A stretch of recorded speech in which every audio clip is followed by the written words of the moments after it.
𝗪𝗡𝗡𝗡, the Brigadier General who for 28 years was Israel's chief of space security, he made an amazing statement saying that we've been in contact for more than 70 years and that there's a galactic federation in place. There is a whole group of visitors referred to in the Bible as the 𝗪𝗂𝗂𝗪𝗀, the sky armies. Then Christians today would be Yahwists, all following Yahwist law. Yahweh, in a single assault, killed 70,000 people.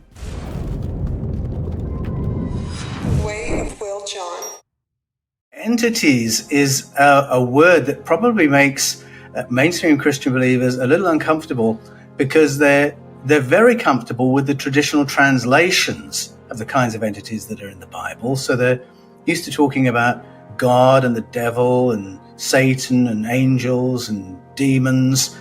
And one of the problems with that is that it doesn't describe our experience, our lived experience. People have anomalous experiences, close encounters, and there's no language available there to describe what's happening. So that's one problem. But the other problem is that those translations don't do justice to the spectrum of entities in the Bible. So we come to the Elohim, and we're used to seeing that word translated as God or gods, but it can be translated as landlords or chieftains. It can refer to angels and it can refer to negative entities. Why is there that great elasticity? So the Elohim is the Bible's earliest word that gets translated as God. There's an entity called El Shaddai. People are used to hearing that translated as the Almighty. But if you go to the most authoritative lexicons like Brown Drivers Briggs, or to very transparent Bible translations like the New Jerusalem Bible, they'll tell you squarely that's an invented translation. It really means the powerful one, the destroyer. Then we have El Elyon, the powerful one, more powerful than the other powerful ones, is essentially what that means. And then we have Yahweh, which is a word with no meaning. It's a mystery word with no etymology in the Hebrew language. Again, we have to watch how that entity behaves to work out what's going on there. We have entities who have names, like Asherah and Dagon, who are beings remembered by the ancients for their tutelage in agronomy. These beings came from far away, came to the planet and taught our ancestors how to become farmers and how to build civilizations. We read words like angels and we think we know what it means, except it hasn't told us what kind of entity we're looking at. The word angel just means something on a mission or on an assignment with a message. And we look at how some of those behave, and you and I would begin to think, hang on, we have a different word for that in the 21st century. And if you leave some of these key words untranslated, just leave them as they are in the text. Look at how they behave, and you'll begin to recognize patterns of arrival from outer space, arrival through portals, flying technology, military technology, new information provided to humanity. And you realize that we've got a whole sequence of close encounters and experiences of first contact being described. So Jacob's ladder with these beings arriving from space, landing, going back up into space through a hole in the sky, or Elijah being taken away in a chariot of fire through a whirlwind wind, or the Ruach flying around, creating vortices of wind and terraforming the devastated planet. There are all these clues there that we're looking at the arrival of forces with technology who are now going to interact with our ancestors, and our ancestors have to interpret what's going on with the language they had at the time. Our ancestors are all saying with one voice that no understanding of the world is complete until we understand that there is a non-human layer to the governance of our planet. And so they're telling us how things were for them, but they're giving us a lens through which to understand current reality. 𝗪𝗡𝗡𝗡, the Brigadier General who for 28 years was Israel's chief of space security, he made an amazing statement in 2020 saying that we've been in contact for more than 70 years and that there's a galactic federation in place that is moderating project, or oversighting at the very least, Project Earth. And when he said that, he is saying what is happening in the present is the same as the Celts was describing in 17th century Scotland, as the Hawaiians were describing in the stories of the mo'o centuries ago. As you can hear an African story from out of Nigeria, from the Yoruba people, the Edo people, the Efik people, the Dogon people of Mali. They all have these stories of contact with rulers in the past who are non-human. And the suggestion is there, this is how you understand geopolitics in the present. You have to recognize all these layers, that you've got visible leaders and then elites who pull strings, and then above the elites is this non-human layer who have certain parameters that they're setting for Project Humanity. And our human experience should mean that we shouldn't be naive to company. We will understand that you can have allies and you can have enemies, and that sometimes diplomacy has to be a subtle thing. You need to calculate who's on your side, but how powerful are they? How helpful can they be against the others? And I think our own experience of invading each other's countries ought to give us some kind of shrewd awareness of what exopolitics might look like. I think the conversation that's happened in the last 12 months in Washington, this stoush between members of Congress and the Pentagon over secrecy around the program, it frames everything as a military threat. And I think that distorts the picture. I think we need to be having a more layered and subtle conversation about who are we in contact with and how do we move forward? What agreements are in place? Do we need to review them? Certainly, there have been agreements in place since the 1940s, since the Truman administration, and I go into that a little bit in the Invasion of Eden. Do we need to look at that again? And can we please bring the light of a bit more scrutiny and accountability to what is happening? I have an old-fashioned belief in democracy that scrutiny actually helps decision-making. If I say the word alien, a lot of people will think immediately Mars attacks, Independence Day, and there have been moments in our story that would seem to have been rather like that, and many of the Yahweh stories fit into that scheme. In fact, there is a whole group of visitors referred to in the Bible as the 𝗪𝗓𝗪𝗂𝗓, the sky armies. So that gives you an idea of whether or not they came in peace. Well, Yahweh was part of the sky armies, and we have details given of the technology that he used, the flying technology, the spacefaring technology, which you can find in 1 and 2 Kings, in Ezekiel, in Exodus. And when you get into Ezekiel, you have this prophet being flown around in this craft, and we have descriptions of the textures that he's feeling, the feelings of G-forces, the sounds of the engine when it flies, and then the details of the weapons that are carried on this craft, which is called the ruach, the wind maker, or the kavod, the glory. And then he's shown a 𝗪𝗪𝗪𝗪 and a 𝗪𝗪𝗪𝗪𝗪.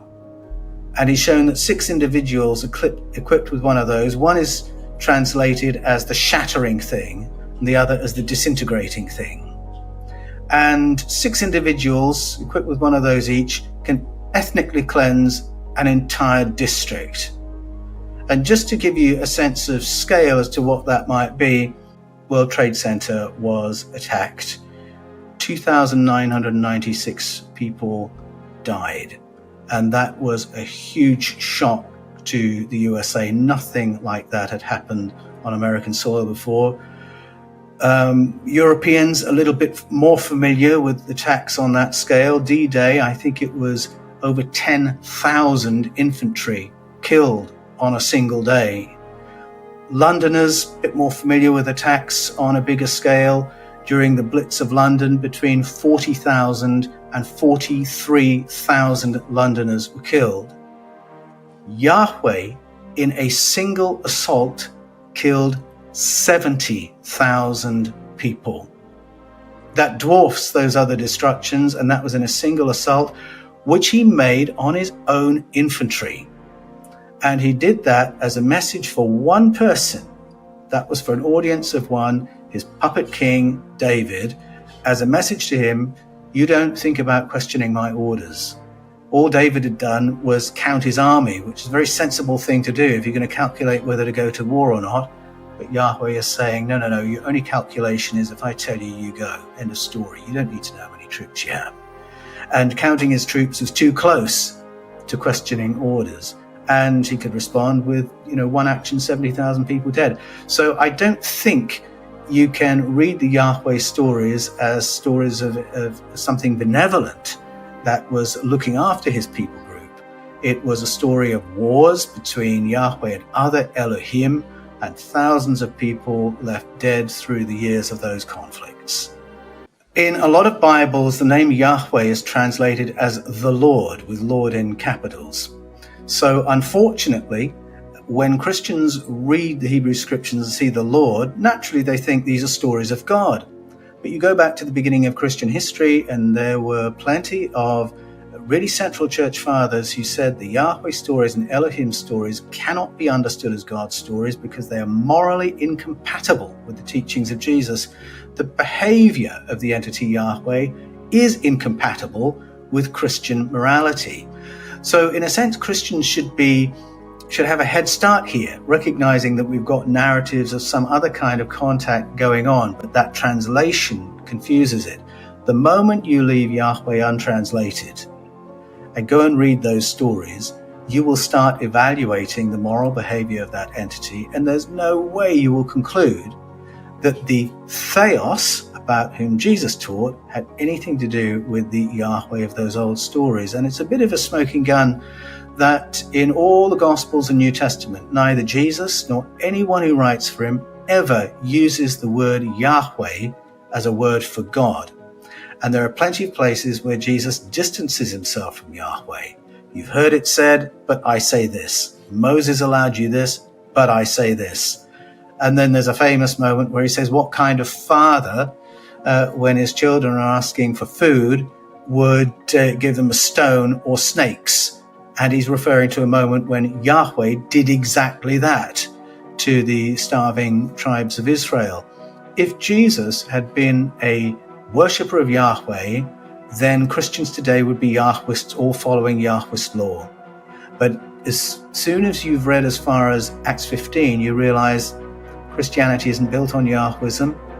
If Jesus had been a Yahwist, the Jerusalem Council could not have come to the decision it did in Acts 15, which was to say we're not building Christianity on faith in Yahweh's laws or the stories surrounding him. So really it's a story of discontinuity between these experiences of violent colonization by entities including Yahweh and what Jesus was teaching about. He taught about theos, which is the Greek concept of God, the source of the cosmos and everything in it, that in which we all live and move and have our being, which we're all offspring. That's the Apostle Paul's definition of theos. Jesus uses that word. He refers to theos as pater, which means father. He addresses the source as Abba, which means dad or sir, a word in between those. But he never once takes the word Yahweh on his lips. So I'm convinced it's a story of discontinuity, and it makes sense once you begin reading the paleocontact narratives and understand that the Yahweh stories fit in the pattern of invasion stories that you can find told by cultures all around the world. Elevating this Yahweh character into God, and in the Eden conspiracy I show how that happened, means you've just empowered your kings and queens and emperors to use violence and force and brutality to manage their own societies and invade other people's countries, because they can do all that in the name of God, because isn't that how God behaved? Once we disentangle this and realize, yes, there are God stories in the Bible, but the Elohim and Yahweh stories are something else, we break the chain of that logic. And I think the real harm that's done by keeping it as it is that Christians are taught systematically to ignore their consciences and to ignore the obvious and to pretend they're not seeing in the texts things that are blindingly obvious. And once you've done that to people, you can really lead them anywhere. Listen to the folklore, listen to the local knowledge, and indigenous culture will tell you about paleocontact. And by the time you spend any time with traditional teachers, with shamanic teachers, you'll come away believing that we live in a soup of company, that there are all kinds of beings in this cosmos. There are beings like us, flesh and bone, some of whom look very much like us, some of us who are like us but taller, some who are a bit more reptilian, and other beings that may be interdimensional, that can manifest in a way that's visible to us, but they're not three-dimensional in the same way that we are. And then there are energy-based beings that the early Christians talked about, the archons, that are parasitic type entities that always keep company with biological life because they parasite off the emotional life of those beings. And then we have other beings that we're not quite sure what they are. And you will hear this sort of agnosticism in 1 John 4 that talks about contact experiences, and in Shamanic Story Around the World. And you mentioned shadow people. This is my most recent video on the Paul Wallis channel. And I've been blown away. I think I've had about 1,500 stories of contact with shadow people shared in response to that video. And we can see that it's a spectrum of experiences, that there may be different kinds of entity that manifest as these beings that all you can see is the shape of a person in pitch black.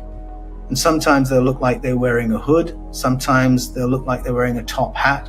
Sometimes a fedora hat. But you can't see any detail. And people's experiences range from terrifying to actually feeling safe around them. And I think there are different kinds of being that manifest in our perceptual field in that kind of way. If you have a cat or a dog, you'll probably be aware that there are entities moving around that you can't see. And as long as your cat or dog isn't worried, I wouldn't worry about it. But occasionally your dog will start barking at that thing that's moving through your room, and your cat will flare up and puff up its tail. So pet owners know about this stuff. But I think, again, it's a spectrum of entities, some nice, some not so nice, some indifferent.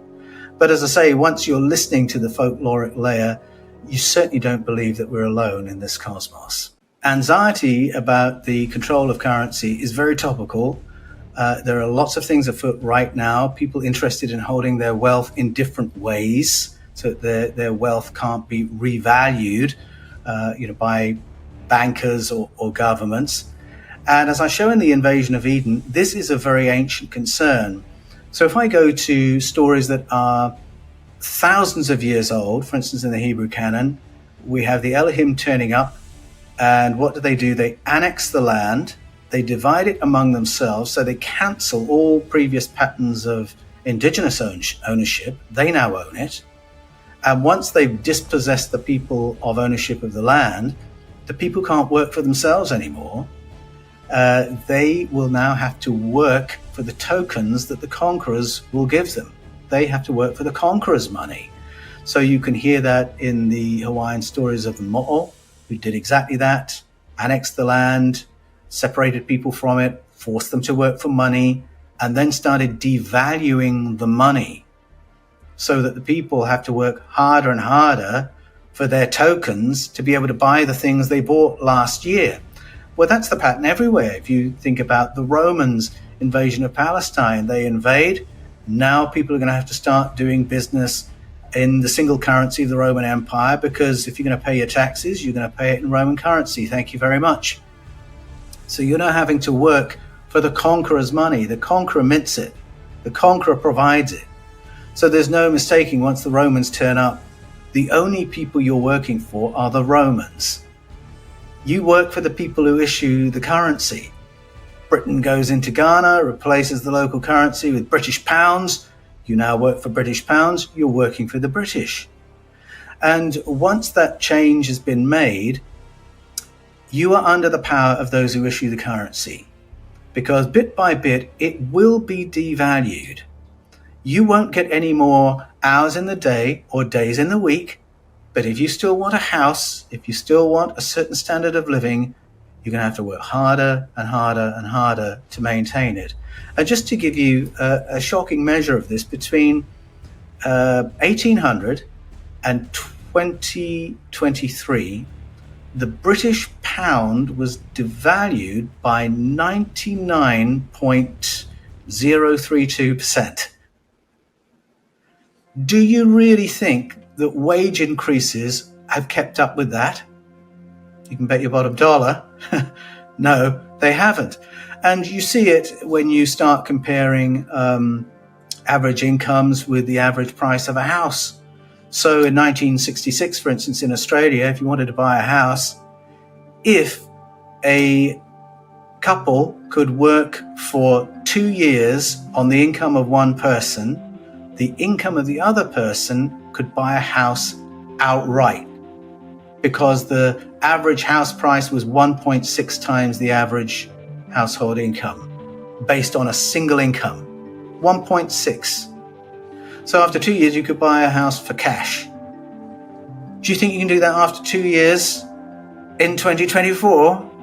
You certainly could not. Now it's I think something like 7.6 times the average household income, which is now based on two incomes. And we've reached the point in Australia where it is really impossible for, say, a young couple, pity you if it's only you as an individual trying to get the money for a house, a young couple is never going to be able to save the money it needs for a deposit in order to buy a house, let alone get a loan and maintain a mortgage. The new generation has been locked out unless mummy and daddy have a lot of cash they've built up as baby boomers or maybe early Gen Xers. So the devaluation of currency is a very powerful tool. It is essentially an alternative to slavery. And this was really something modeled in the society of the ancient Sumerians, who were the first culture we know about on planet Earth to come up with a money system. Again, they privatized the land and they concentrated the population in cities, pulling them out of the countryside to living in denser conditions where they're working for money, and that's gradually devalued. The 𝗪𝗚𝗡 taught that to the ancestors of the Sumerians, because that is how you manage a large, dense population. Now, this is a story that was told nearly 2,000 years ago by the priest Berosus, and it's a very subtle explanation of why all around the world there are Uber policies designed to move people into cities to ensure that everyone is absolutely dependent on currency. Nobody can live off their own land. Nobody could really work for themselves, because if you can make that shift, then you're controlling people through the money system, and it's just a matter of easy management. So that's a story that's 2,000 years old, and right now people are beginning to rail against that. The Vatican doesn't look like a geopolitical player in the modern era in the way it did, say, perhaps at the time of the Reformation, the European Reformation in the 1500s. But you're right, there's still plenty of power there, plenty of wealth, plenty of information that the Vatican has about human history, human identity, information about contact, information about hidden technology. And in that sense, it's not so dissimilar to the Pentagon with all the information and the wealth that they hold. The Pentagon is bankrolled by trillions of dollars of black budgets. And in a similar way, the Vatican is supplied with huge sums of money through property ownership all around the world. Both of them have hidden technology. So they're quite similar in a lot of ways. But there was something I was going to say that brought this home for me from the 1980s when I was traveling in Brazil. I was there to study the churches. There was phenomenal grassroots growth of communities of faith in the interior that were not controlled by priests, not controlled by hierarchy. People were finding each other, having powerful spiritual experiences, and then asking the question together, how do we organize our town differently? How do we achieve a better living standard for the people of our district? And I saw that the Vatican was very upset about this and was doing everything it could to stamp this out. And the workers that were going around encouraging this, bit by bit, I worked out they were all monks and nuns. And this blew me away, because that wasn't how I thought of monks and nuns. These monks and nuns were like revolutionaries. And I thought, well, why is it them who are doing this work? And it was because